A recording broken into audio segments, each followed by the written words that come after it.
सौबात की एक बात यह कि पाकिस्तान के रक्षा मंत्री ने जो सिंधु जल समझौते पर भारत को जंग की धमकी दी तो भारत ने जवाब तो दे दिया, लेकिन पिछले साल से पाकिस्तान एक और बड़ा खेल खेलने लग गया है जिस पर ध्यान देने की जरूरत है। आज तक पाकिस्तान कभी सिंधु घाटी सभ्यता का नाम भी नहीं लेता था। वो तो अपने स्कूलों कॉलेजों में उसके बारे में न ज्यादा पढ़ाता था, न ही ज्यादा कोई रिसर्च वगैरह करवाता था, क्योंकि पाकिस्तान ने अपनी पहचान ही इस्लाम पर खड़ी करके रखी है। अपना इतिहास भी वहीं से शुरू हुआ मानता है, जब साल 712 में, माफ कीजिएगा, 712 एडी में मोहम्मद बिन कासिम ने हमला करके सिंध पर कब्जा कर लिया था। यानी आज तक वो अपने लोगों को भी यही पढ़ाता था कि जहां से इस्लाम इस इलाके में आया वहीं से एक तरह से इतिहास शुरू होता है। लेकिन अब उसको अचानक सिंधु घाटी सभ्यता याद आने लग गई है। अब वो अचानक पिछले कुछ दिनों से सिंधु घाटी सभ्यता को अपनी राष्ट्रीय पहचान का बहुत बड़ा हिस्सा बताता फिर रहा है। ये कोई छोटा मोटा बदलाव नहीं है। सोचने वाली बात यह है कि अब अचानक पाकिस्तान को हड़प्पा और मोहनजोदड़ो से इतना प्यार कैसे हो गया? किसको बेवकूफ बनाने की कोशिश हो रही है? ये सिंधु नदी के पानी पर अपना ऐतिहासिक हक जताने का पैंतरा है। ये क्या किसी को समझ नहीं आ रहा? मोहनजोदड़ो में सिंधु घाटी सभ्यता से जुड़ी खुदाई 1965 में पाकिस्तान ने रुकवा दी थी। एक अमेरिकी थे जॉर्ज डेल्स, तब वो खुदाई कर रहे थे, लेकिन पाकिस्तान तो अपने को फारस की सभ्यता से जुड़ा हुआ बताने में ज्यादा इंटरेस्टेड है। अरब की इस्लामी सभ्यता से खुद को जुड़ा हुआ बताने में ज्यादा इंटरेस्टेड था। वो तो इस्लाम आने से पहले भारत का जो इतिहास था उससे अपने आप को जोड़कर ही नहीं देखना चाहता था। तो मोहनजोदड़ो में उसने 1965 में खुदाई रुकवा दी थी, जबकि भारत में तो गुजरात में, राजस्थान में सिंधु घाटी सभ्यता की जगहों पर खोज चलती रही थी। लेकिन पिछले साल भारत ने सिंधु जल समझौते पर रोक लगाई तो पाकिस्तान ने मोहनजोदड़ो में फिर से खुदाई शुरू करवा दी। अब बिलावल भुट्टो जरदारी भी कहते हैं कि वो तो सिंधु घाटी सभ्यता के वारिस हैं। अब वो खुद को सिंधु के सच्चे रखवाले बता रहे हैं। अब तक तो Asim Munir two nation theory के गाने गा रहे थे। अब इस्लाम से पहले का इतिहास याद आने लग गया पाकिस्तान को।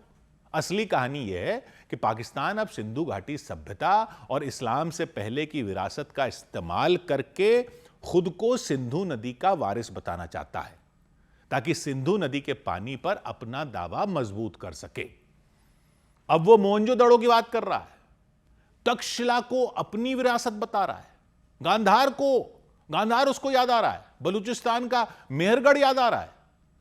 अब तक इस्लाम से पहले का इतिहास उसको नजर ही नहीं आता था।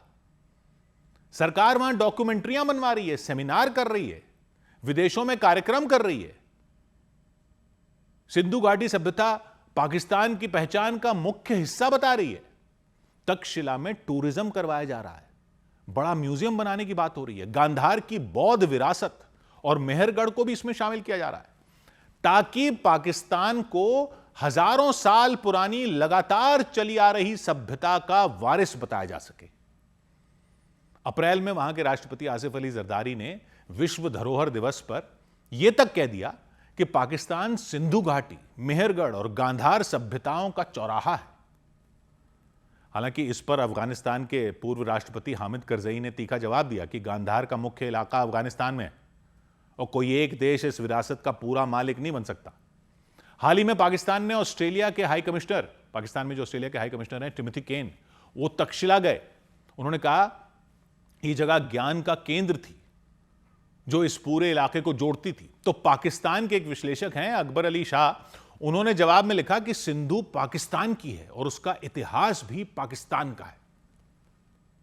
तो यह सब जो सिंधु नदी के लिए प्यार उमड़ रहा है और अपने आप को सिंधु नदी का वारिस बताने की कोशिश हो रही है, यह सिंधु जल समझौता रोके जाने के बाद ही क्यों हुई? क्या किसी को समझ नहीं आता? बहुत अच्छी बात है, बहुत अच्छी बात है अगर आप अपनी पहचान इस्लाम से पहले से जोड़ने की कोशिश कर रहे हो, क्योंकि जब यूनानी इस इलाके में आए तो सिंधु को इंडस बोला और इंडस के लोगों को बोला इंडो, और यह इलाका हुआ इंडिया। फिर जब फारस के लोग आए तो फारसी में स का ह हो जाता है, इसलिए 7 दिनों को जो यहां सप्ताह था उसको उन्होंने बोला हफ्ता, और जैसे सप्ताह का हफ्ता हुआ वैसे ही सिंध का हिंद हो गया। सिंधु नदी के लोग कहलाए गए हिंदू, तो बहुत अच्छी बात है। पाकिस्तान कह रहा है कि वो सिंधु घाटी सभ्यता का वारिस है, क्योंकि इंडस का वारिस तो इंडिया है, सिंधु का वारिस तो हिंद है।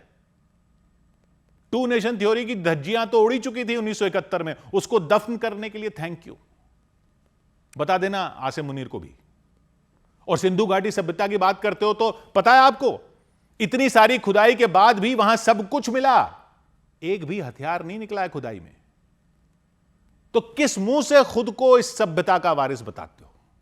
आतंकी पालते हो, किस मुंह से खुद को इस सभ्यता का वारिस बता रहे हो? यह मत समझना कि यह सब लारे लप्पे लगाकर पानी मिल जाएगा। याद है वो समझौता क्यों रोका गया था? आतंक और पानी एक साथ नहीं बह सकते। 100 बात की एक बात।